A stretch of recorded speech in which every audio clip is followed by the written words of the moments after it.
Ito ang inihayag ni Nabalawag Information Officer sa Hidma Malampa sa press conference kahapon. Ang mga nagsilikas ay mula sa mga barangay ng Damatulan, Kadigasan, Ulandang at Kudarangan sa bayan ng Nabalawag. Sa ngayon ay tahimik na ang sitwasyon sa lugar pero ang mga bakwit ay nananatili pa rin sa mga evacuation centers. Dahil dito, nananatiling walang pasok sa 8 mga paaralan ng bayan.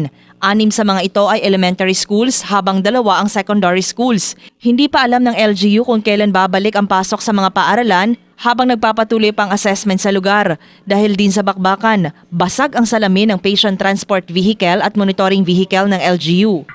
Isang PTV at saka isang monitoring vehicle which are already pre-deployed during the tension, the small tension pa lang po. So yun po yung damage. Samantala, nilinaw ni Mama Lampa na unang inatake ng mga armadong grupo ang bahay ni Nabalawag Mayor Dato Renz Tucuran kaya nagresulta ito sa matinding bakbakan na nagsimula pa nitong March 6 sa boundary ng Lomopog, Midzayap at Damatulan, Damalawag SGA. We are emphasizing on our defense side that the mayor was attacked and assaulted.